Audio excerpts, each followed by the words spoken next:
প্রার্থনাকারী হাত। পঞ্চদশ শতাব্দীতে একটি ছোট্ট গ্রামে ১৮টি সন্তান নিয়ে একটি পরিবার বাস করত। ১৮টি! তার বৃহৎ পরিবারের জন্য খাবার জোগাড় করার জন্য পেশায় স্বর্ণকার পিতা তার দোকানে এবং আশেপাশের যে কোনো বেতনের কাজে প্রতিদিন প্রায় ১৮ ঘণ্টা কাজ করতেন।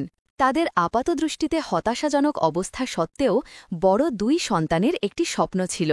তারা উভয়েই শিল্পের প্রতিভা অর্জন করতে চেয়েছিল, কিন্তু তারা ভালো করেই জানত যে তাদের বাবা আর্থিকভাবে তাদের কাউকেই একাডেমিতে পড়ার জন্য পাঠাতে পারবেন না। রাতে তাদের ভিড়ে বিছানায় অনেক দীর্ঘ আলোচনার পর দুই ছেলে অবশেষে একটি চুক্তি করে। তারা একটি মুদ্রা ছুঁড়ে মারবে।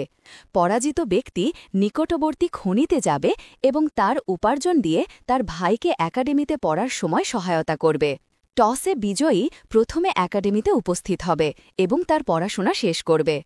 টসের প্রথম বিজয়ী তার পড়াশোনা শেষ করার পর সে অন্য ভাইকে একাডেমিতে যোগদান করতে সাহায্য করবে এবং প্রয়োজনে শিল্পকর্ম বিক্রি করে অথবা খনিতে কাজ করে তাকে আর্থিকভাবে সহায়তা করবে।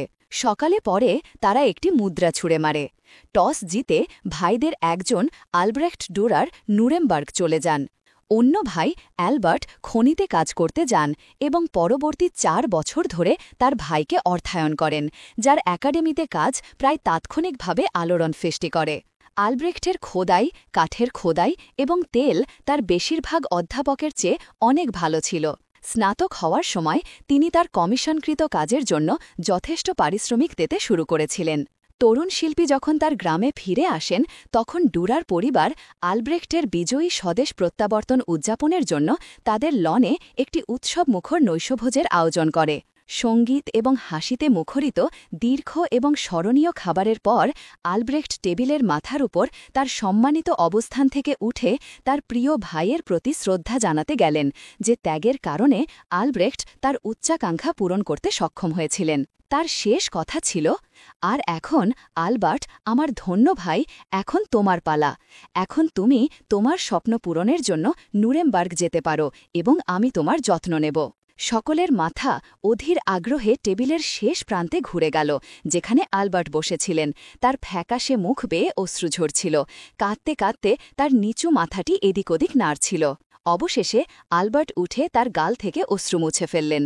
লম্বা টেবিলের নিচে সে তার প্রিয় মুখগুলোর দিকে তাকাল এবং তারপর তার হাত তার ডান গালের কাছে ধরে মৃদু স্বরে বলল, না ভাই, আমি নুরেমবার্গ যেতে পারব না। আমার জন্য অনেক দেরি হয়ে গেছে। দেখো, খনিতে ৪ বছর আমার হাতের কি ক্ষতি হয়েছে।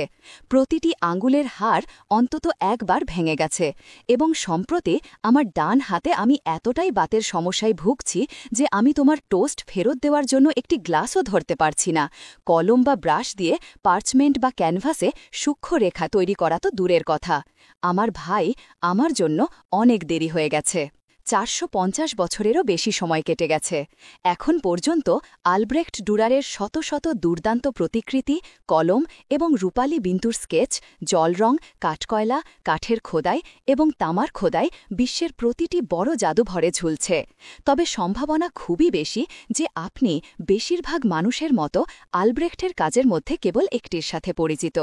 কেবল এর সাথে পরিচিত হওয়ার চেয়েও বেশি আপনার বাড়িতে বা অফিসে একটি প্রতিলিপি ঝুলতে পারে। একদিন অ্যালবার্টের সমস্ত ত্যাগের জন্য তাকে শ্রদ্ধা জানাতে অ্যালব্রেখট ডুরার কঠোর পরিশ্রমের সাথে তার ভাইয়ের নির্যাতিত হাত এঁকেছিলেন, হাতের তালু একসাথে রেখে এবং পাতলা আঙুলগুলো আকাশের দিকে প্রসারিত করে। তিনি তার শক্তিশালী অঙ্কনটিকে কেবল হাত বলেছিলেন, কিন্তু সমগ্র বিশ্ব প্রায় সাথে সাথে তার মহান মাস্টারপিসির প্রতি তাদের হৃদয় উন্মুক্ত করেছিল এবং তার ভালোবাসার শ্রদ্ধার নাম রেখেছিল প্রার্থনাকারী হাত। নীতি: পরের বার যখন আপনি সেই মর্মস্পর্শী সৃষ্টির একটি অনুভব দেখতে পাবেন, তখন দ্বিতীয়বার দেখুন। জীবনে আপনার সাফল্যের জন্য অন্যরা যে ত্যাগ স্বীকার করেছে তা মনে রাখবেন।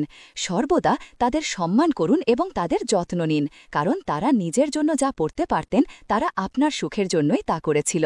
গ্রন্থনা: অধ্যক্ষ মহিষিন আলী আঙুর, সম্পাদক এবং প্রকাশক মুজিবনগর খবর.com, মেহেরপুর।